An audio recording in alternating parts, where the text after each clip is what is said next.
A maior ilusão que você pode ter na vida é pensar que você trabalha para os outros. Se eu pedir para derrubar uma porta, eu não tenho força física para isso. Mas se você me entregar um pé de cabra, eu derrubo com esse dedinho aqui, porque eu alavanquei. Então, na vida, tanto pessoal quanto profissional, principalmente na vida de negócio, nós temos que aprender a alavancar. E uma das leis para alavancar é usar a chamada lei do menor esforço. Nós vivemos a nossa vida seguindo a lei do menor esforço. Se você está acostumado a levantar às 5h30 da manhã e eu peço para você ficar na cama até às 10, é um sacrifício. Se você está acostumado a levantar às 10, eu peço você para acordar às 5h30, também vai ser um sacrifício, não é verdade? Porque nós seguimos a lei do menor esforço. Quando a lei do menor esforço é aquela que nos leva ao sucesso, está resolvido o problema. Aí nós aprendemos a fazer mais com menos. O que é fazer mais com menos? Não é aumentar o orçamento, não é aumentar horas de trabalho, não é aumentar funcionários. É aprender a produzir mais com menos esforço. Eu estou produzindo mais com menos esforço, dependendo se eu estou ou não usando a lei do menor esforço. E a lei do menor esforço, ela é determinada pela estrutura.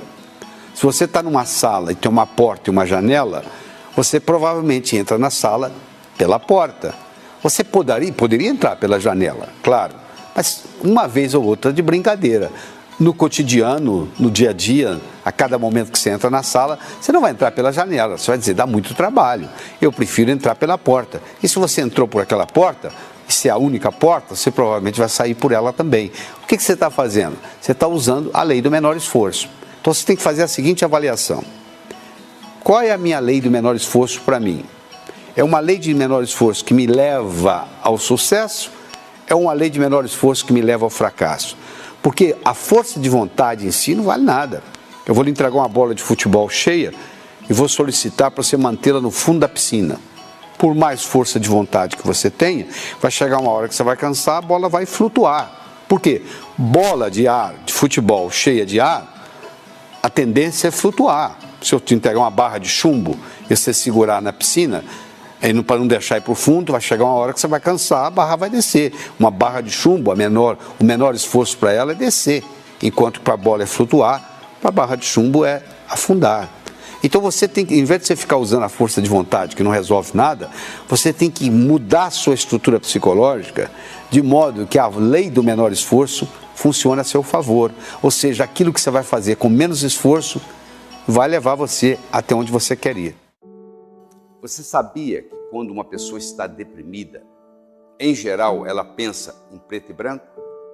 Quando ela toma um antidepressivo, o antidepressivo tem como ação farmacológica final transformar o preto e branco em colorido? Quer dizer, uma pessoa deprimida pensa em preto e branco, uma pessoa entusiasmada pela vida pensa em colorido. Se uma pessoa tem, por exemplo, muito colorido no seu passado e preto e branco no seu futuro, é aquela pessoa que conversa com você que é saudosista, que está conversando sobre os bons tempos, porque o que predomina no cérebro dessa pessoa é o passado. Por outro lado, se ela tem o passado em preto e branco e o futuro em colorido, é essa pessoa futurista, essa pessoa que está cheia de visões, está cheia de entusiasmo, está cheia de planos para fazer. Se você aprende a pensar em colorido, não só facilita tremendamente o seu processo de pensamento, porque mais áreas do seu cérebro são envolvidas. Se você está pensando só em preto e branco, só o hemisfério esquerdo está na jogada. Se você começa a pensar em colorido, as outras partes do cérebro, o outro hemisfério, o direito, também entra na jogada. Então você tem mais células sendo usadas. Então, no processo criativo, isso é muito importante. Então, se você aprende a pensar em colorido, você pode, inclusive, melhorar um estado depressivo. A pessoa depressiva, pensando em preto e branco, que começa a fazer, vamos supor, cromoterapia, e a cromoterapia melhora a depressão, ela melhora por quê? Porque ela começa a impregnar na estrutura psicológica aquelas cores e o pensamento passa a ser colorido. Como que o nosso eu é formado? O eu, o você, o eu. Como é que nós somos formados?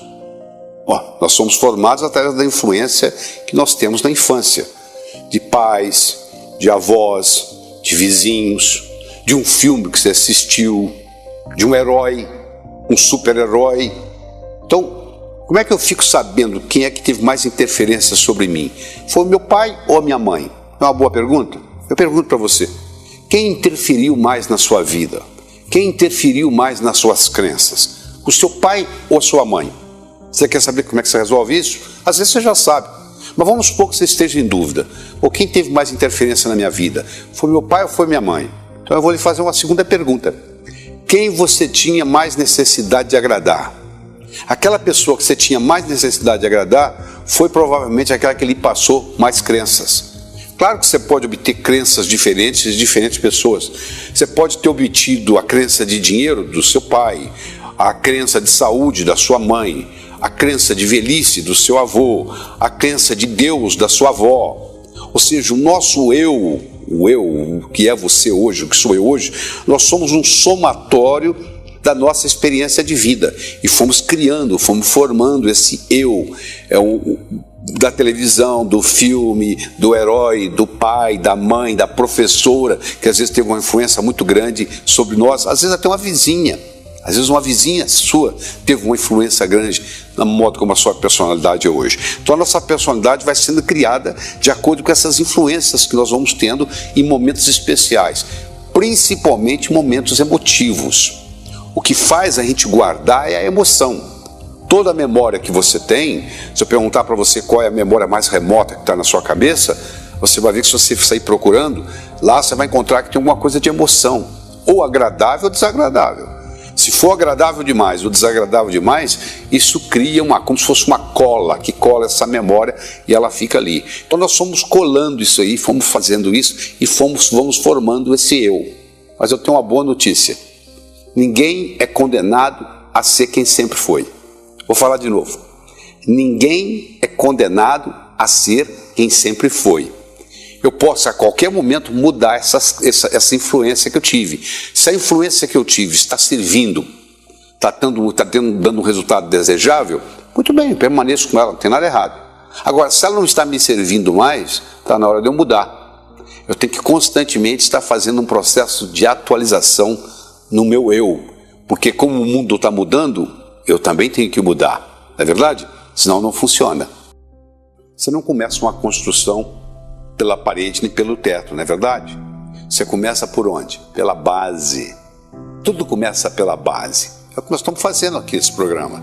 Nós estamos começando pela base. Nós estamos começando o quê? Reestruturando a nossa autoimagem, reestruturando a nossa autoestima, mostrando que isso aqui agora está equilibrado. A partir de agora, o nosso desempenho pessoal e profissional vai depender da nossa autoestima. Nunca o nosso desempenho vai ser maior que a nossa autoimagem. No momento que nós melhoramos a autoimagem, nós melhoramos o nosso desempenho pessoal e profissional.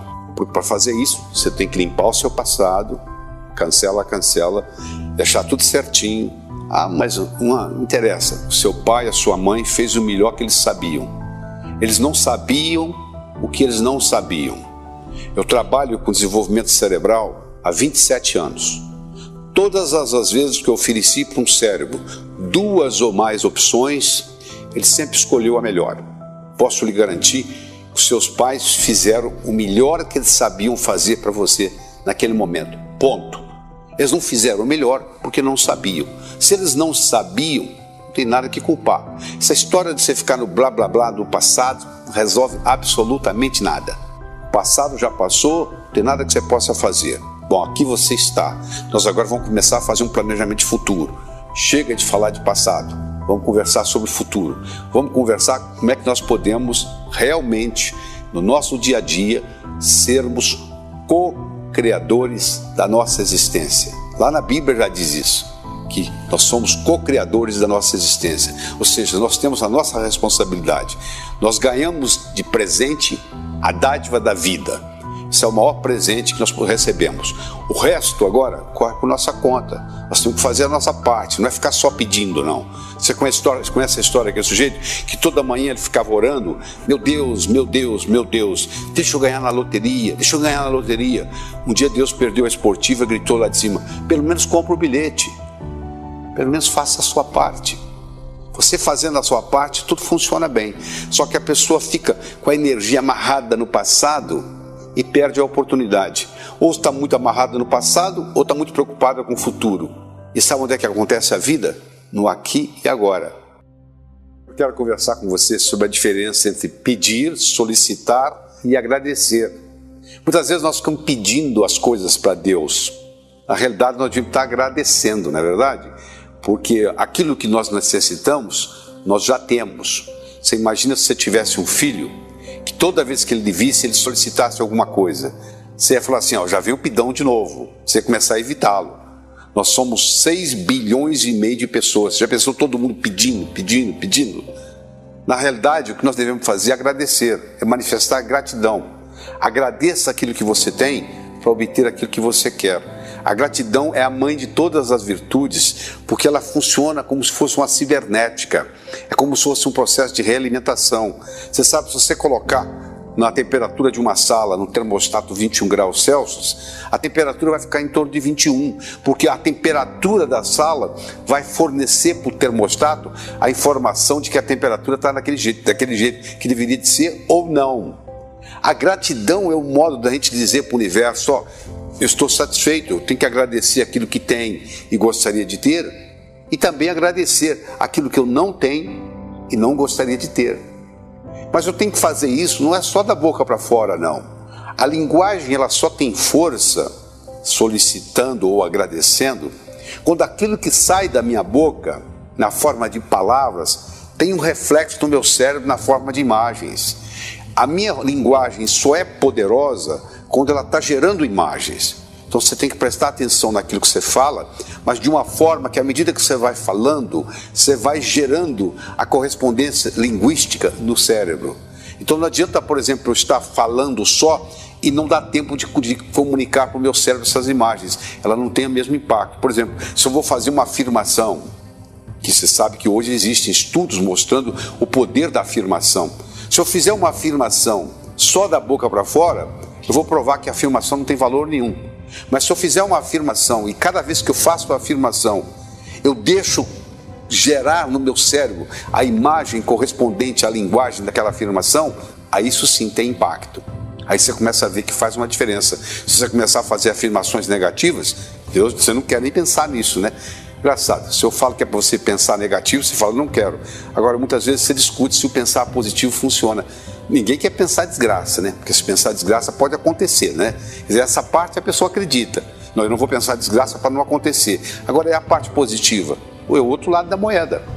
Então, quando você estiver solicitando, ou estiver agradecendo, ou estiver falando, você tem que deixar as imagens refletirem no cérebro. A aparência conta sim e muito. Se alguém tocar a campainha da sua casa, do seu apartamento, e tiver de batina preta, colarinho branco, uma Bíblia debaixo do braço, até que se prove o contrário, você vai pensar que aquilo ali é um religioso e um padre. Não é verdade? Pode até não ser. Se você está dirigindo numa rodovia e olha no seu retrovisor e tem um carro da polícia piscando e mandando você parar, você vai pensar que é polícia. Pode ser que até que não seja. Ou seja, a aparência. Agora eu tenho um detalhe muito importante aqui para lhe mostrar. Não é estar bem vestido, é estar adequadamente vestido para o contexto, para a ocasião. Se eu sou advogado de uma multinacional e vou representar essa multinacional junto a uma greve do Sindicato dos Operários, se eu chegar lá de Rolex, abotoadura de ouro, todo engravatado, sabe o que eles vão dizer? Chegou o inimigo. Se eu quero jogar num time, eu não posso entrar com a camisa do outro. Se eu quero servir exército, eu não posso aparecer lá com o uniforme da Marinha. Não é verdade? Então, o segredo da aparência é estar adequadamente vestido para a ocasião. Ou seja, qual a mensagem que você quer passar com a sua imagem. Se eu sou um cantor de rock and roll, eu posso me dar o luxo de usar óculos escuros no meu show. Porque o contexto permite isso. Agora, se eu vou para uma reunião executiva, ou se eu vou para uma entrevista de trabalho usando óculos escuros, provavelmente eu não serei contratado. Aquilo vai contar negativamente contra mim. porque eu não estou permitindo às outras pessoas ver os meus olhos. É como se eu estivesse escondendo alguma coisa. Então, a importância da aparência depende do contexto. Isso é muito importante. Você tem que avaliar o contexto, a circunstância, identificar o seguinte: qual é a mensagem que eu quero passar com a minha imagem dentro deste contexto. Um homem, por exemplo, pode começar a dar uma aula e depois de 15, 20 minutos resolver tirar o paletó. O poder do homem continua o mesmo. Uma mulher já não pode tirar o blazer. Ela perde poder. Se ela começou de blazer, ela tem que terminar de blazer. O homem pode se dar ao luxo, depois de 20, 30 minutos, dizer: vocês vão me dar licença, eu vou tirar o paletó. Então, essas são características, detalhes importantes na aparência que têm que ser avaliados. Coragem de errar, porque geralmente a pessoa quer acertar, não é verdade? Nós já conversamos que para acertar muitas vezes você tem que errar. Um casal vai com seus filhos para os Estados Unidos, passa lá um ano. As crianças voltam falando inglês, os pais voltam sem falar inglês. Por quê? Porque o pai e a mãe ficam assim: bom, quando eu falar bem, aí eu vou falar. Como a criança não tem medo de errar, ela vai errando, vai praticando. Como é que você aprende a falar? Falando, não existe outro jeito. Como é que você aprendeu a andar? Andando, caindo, andando, caindo. Então, se você não tem aquela história do perfeccionismo, o perfeccionismo passa a ser uma doença, porque está provado que o perfeccionismo atrapalha tremendamente a produtividade. Porque se eu tenho que fazer aquele perfeito, eu conheço um sujeito que mora no Nordeste, de vez em quando eu vou na cidade dele, em Fortaleza, e ele, de vez em quando, ele vem nos meus cursos e ele diz assim: eu estou lá, eu estou escrevendo aquele livro, viu? O dia que eu terminar, eu vou mandar para o senhor, eu queria que o senhor escrevesse o prefácio. Perfeitamente, só você me mandar. Isso aí, já tem uns 12 anos que eu encontro com esse indivíduo. Ele continua escrevendo o livro. Aí eu sempre pergunto para ele: mas e aí, quando é que você vai me mandar o livro? Ele diz: está quase pronto. Sabe o que é? Eu li mais uma vez, não gostei, estou fazendo umas correções. Ou seja, esse perfeccionismo não permite a pessoa produzir nada, porque ele vai ficar: mas eu tenho medo da crítica. Bom, se você tem medo da crítica, é difícil você ter sucesso, né? É muito fácil você não ser criticado. Sabe o que você tem que fazer? Não fale nada, não faça nada, não seja ninguém. No momento que você falou algo diferente, no momento que você fez algo diferente, no momento que você é alguém, no momento que você mudou o status quo de uma situação, vai ter sempre alguém te criticando. O problema é quando você não recebe mais crítica. Aí ninguém está se incomodando com você, não é verdade? Ou seja, você tem que absorver a crítica de uma forma que ela te jogue para frente, porque ninguém consegue agradar a todos. O Buda não conseguiu, Jesus Cristo não conseguiu, Maomé não conseguiu, você não vai conseguir, eu não vou conseguir. No momento que você se propuser a agradar a todos, você vai sair perdendo na história. Porque se você for o melhor da sala, o cara que é o último não vai gostar. Se você for o pior da sala, o cara que está lá em primeiro lugar não vai gostar. Se você for mediano, nem o que está lá em cima, nem o que está lá embaixo vai gostar. Então, o segredo é você fazer de acordo com os seus valores e saber o seguinte, que para acertar, muitas vezes, nós precisamos errar. O que dizemos? Se você não disse nada, ninguém sabe se você é inteligente ou deixa de ser. No momento que você falou besteira, tem jeito de voltar atrás, na verdade. Então, por isso que nós já temos uma boca e 2 ouvidos. Somos feitos mais para escutar do que para falar. Então, quando nós estivermos em dúvida, é melhor a gente morder a língua e não falar. Porque uma palavra falada, uma flecha lançada, uma oportunidade perdida, depois que aconteceu, não podemos fazer mais nada, não volta. Você não pode trazer a palavra de volta, não é verdade? Então é muito importante isso. O que você vai dizer? Por isso você tem que fazer o seu dever de casa para saber o que você vai dizer. Mas não é só o que você vai dizer, é como você vai dizer o que você vai dizer. Você quer ver? Olha aqui, escute. Eu não disse que ele roubou o dinheiro. Eu não disse que ele roubou o dinheiro. Quem foi que disse? Eu não disse que ele roubou o dinheiro. Como é que você se expressou? Eu não disse que ele roubou o dinheiro. Quem foi que roubou? Eu não disse que ele roubou o dinheiro. Como é que ele obteve? Eu não disse que ele roubou o dinheiro. O que foi então que ele roubou? A mesma frase tem 5 significados diferentes, dependendo de onde você coloca a ênfase. Então, não é só o que você está dizendo, é como você está dizendo o que você está dizendo. Tem uma frase que eu digo o seguinte: o cantor é mais importante do que a canção. Se você tem o seu cantor favorito, tem uma canção favorita, que ele canta, que toca o seu coração, aquela mesma canção cantada por um cantor que você não gosta, não toca o seu coração. É verdade? Porque as palavras são as mesmas, mas estão sendo cantadas num timbre diferente, numa tonalidade diferente, e não satisfaz o seu coração. Então, quando você leva em consideração isso, o que você faz, a sua aparência, o que você diz, como você diz o que você diz, você deixa na pessoa uma imagem, boa ou ruim, dependendo de como você administrar isso. Mas o importante é você entender que numa interação, os 3 primeiros minutos são fundamentais. Nos primeiros 3 ou 4 minutos, a pessoa faz o julgamento a seu respeito. Feito esse julgamento, mudar isso depois é complicado. A maioria confunde urgência com importância. Acaba fazendo o que é urgente e não o que é importante. Na nossa vida, nós podemos dividir as coisas em 4. Coisa que é urgente, que não é urgente, coisa que é importante, coisa que não é importante. Às vezes não é nem urgente nem importante. A gente gasta um tempo enorme por nada. Depois reclama que o dia é curto, né? Porque não está fazendo prioridades, não está fazendo o que é mais importante. Se você observar um taxista colocando a bagagem no porta-mala, se ele é um taxista de experiência, você vai ver que ele coloca a mala maior primeiro, depois a segunda maior, depois a terceira, e cabe tudo no porta-mala. Se ele colocar pequenininha primeiro, acaba indo uma no banco de trás. Olha que interessante. Esse mesmo princípio nós vamos aplicar aqui. O nosso porta-mala são as 24 horas do dia. Se você decide fazer as suas prioridades, aquilo que é importante primeiro, sobra tempo para fazer o resto. Se você começa a fazer o que é fútil primeiro, o que não tem nenhuma necessidade de ser feito, aí não dá tempo de fazer o outro, não dá tempo de fazer o resto. Então você saber estabelecer prioridades e fazer as prioridades primeiro é importantíssimo.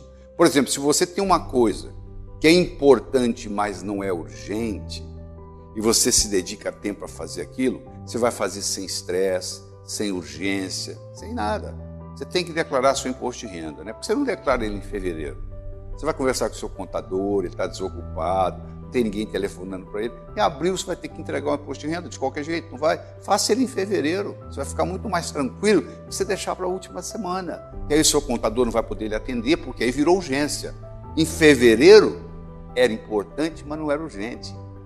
Em abril é importante e é urgente. Mudou a história. E os estudos de pessoas bem-sucedidas, as pessoas bem-sucedidas, em geral, gastam a maior parte do tempo fazendo aquilo que é importante e não urgente. Ou seja, não deixa a urgência misturar com a importância. Só você aí pode decidir na sua vida o que é urgente, o que não é urgente, o que é importante, o que não é importante.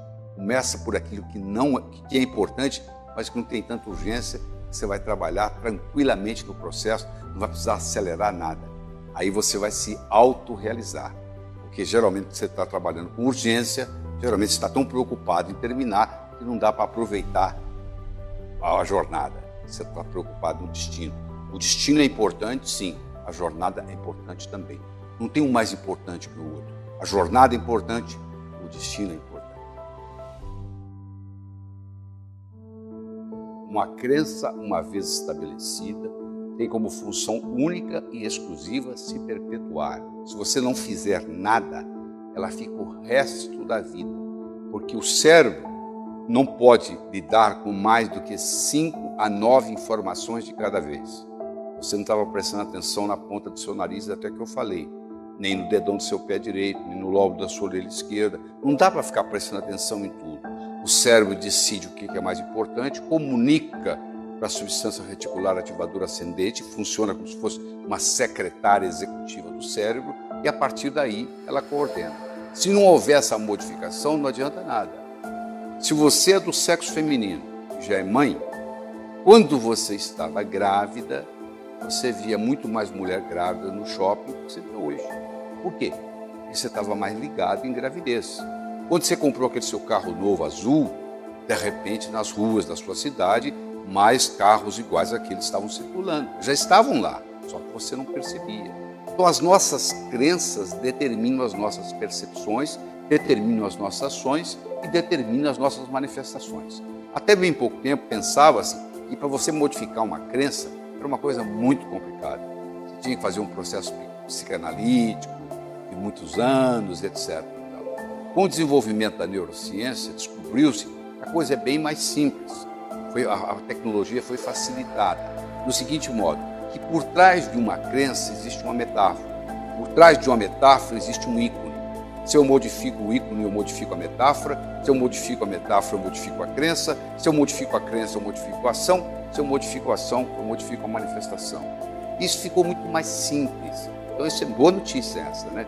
E agora você não precisa passar por aquele processo de dor para mudar uma crença. Você pode mudá-la do mesmo modo que você atualiza o programa de computador.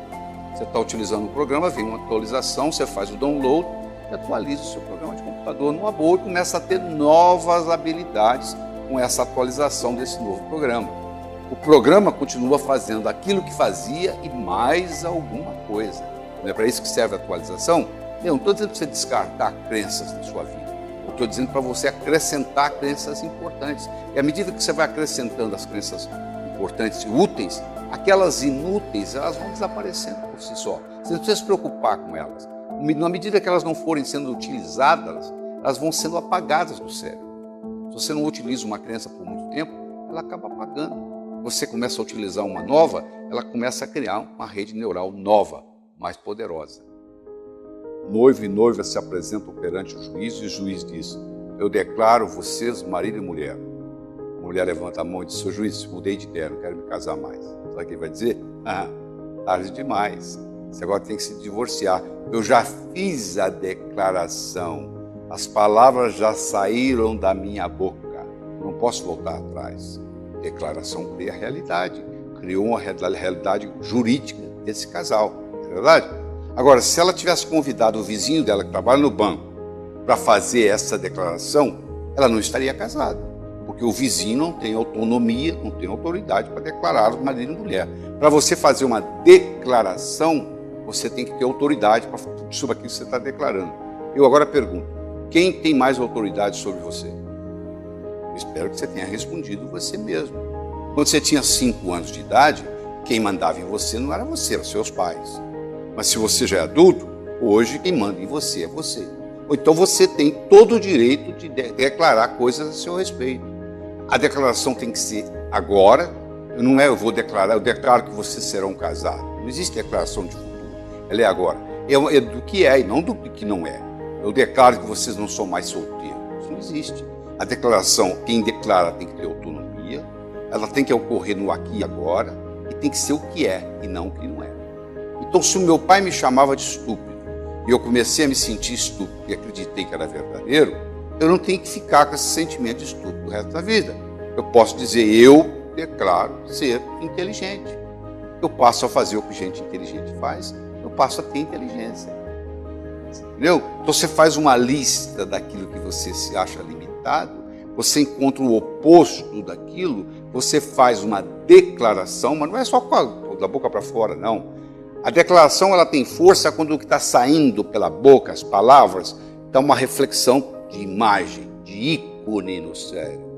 O segredo é o ícone que você está criando no cérebro. Então, à medida que eu vou falar, até para rezar tem ciência. Se eu falar só as palavras, não tem impacto nenhum. À medida que eu vou falando as palavras, tiver um reflexo, tiver uma formação de um ícone no meu cérebro, esse ícone vai ficar. É isso aí, desse jeito que a declaração funciona.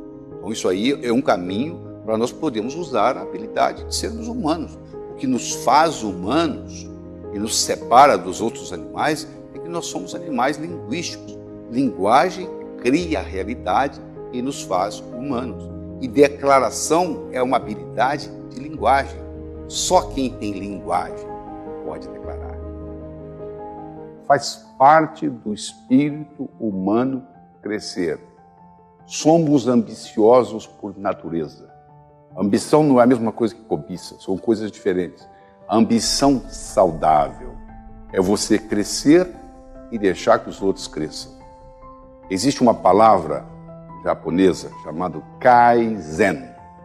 Toda uma filosofia montada nessa palavra, que é a melhora contínua. O Japão, em 1945, Hiroshima, Nagasaki, tudo destruído.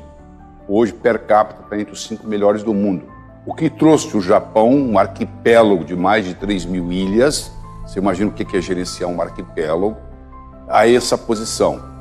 A filosofia Kaizen, melhora contínua, só que nós nos acomodamos. A gente atinge um platô, um platô, e acha o seguinte, tá bom. A gente não continua nesse processo. Você imagina se você estiver num processo constante de melhora. Todo dia melhora um pouquinho, todo dia melhora um pouquinho, todo dia melhora um pouquinho. E isso muitas vezes não depende de uma educação formal, não. Uma coisa é educação formal, é você ter o colégio, você ter o diploma. Outra coisa é uma educação não formal, é a experiência da vida. É esse de vontade que você tem de crescer, é de você conseguir evoluir e com a vontade de viver. Quando nós paramos de ser ambiciosos, nós começamos a morrer. Nós sabemos que uma pessoa começa a morrer quando os seus louros, o seu passado, as suas recordações começam a ficar mais importantes que as suas ambições, mais importantes que as suas metas. Uma pessoa começa a falar muito no que ela já fez do que o que ela vai fazer. Você sabe que ela é muito orgulhosa do seu currículo que já passou. O currículo é uma coisa do passado, que já aconteceu. Eu não quero saber o que você fez, eu quero saber o que você vai fazer daqui para frente. Eu recomendo que você se concentre no futuro, porque é lá que você vai passar, é lá que nós vamos passar o resto da nossa vida. Esse futuro que está começando agora, nesse momento aí. E à medida que ele começa, ele já vira passado. E agora, ele já ficou passado. A vida vai nesse constante, passado, vai passando. E você está vivendo esse momento, esse momentinho, esse momento sutil. Você tem que viver o hoje e planejar o amanhã. Se você planeja só o amanhã, você não está vivendo a vida. Se você vive só o hoje, você também vai ter problemas. Então, a filosofia simples é viver o hoje e planejar o amanhã. O que é o impossível? É aquilo que ninguém faz, até que alguém faça. Roger Bannister foi o primeiro ser humano a correr 1 milha em menos de 4 minutos. Até então, ele, estudante de medicina na Inglaterra, até ele correr a milha em menos de 4 minutos, era impossível o ser humano correr 1 milha em menos de 4 minutos. Tinha tratados de fisiologia explicando por que o ser humano não pode correr 1 milha em menos de 4 minutos, até que Roger Bannister rompeu essa barreira dos 4 minutos. Hoje, qualquer atleta, não precisa ser excepcional, qualquer atleta profissional, qualquer corredor profissional é capaz de correr 1 milha em menos de 4 minutos. Ficou uma coisa banalizada. Mas isso um dia era impossível. Você já imaginou o que levava uma caravela atravessando o Atlântico? E você já pensou se você entra hoje num avião supersônico? Como é que é fácil? Quer dizer, uma coisa que era praticamente impossível, com a ajuda da tecnologia, se tornou simples. A tecnologia ela não é boa nem ruim. Ela ajuda a transformar o impossível no possível quando bem usada. Ela vai depender de quem está usando. Mas se você vai contra a estrutura, é complicado. Você quer ver? Tenta afundar uma bola de futebol cheia de ar. Acha que você consegue?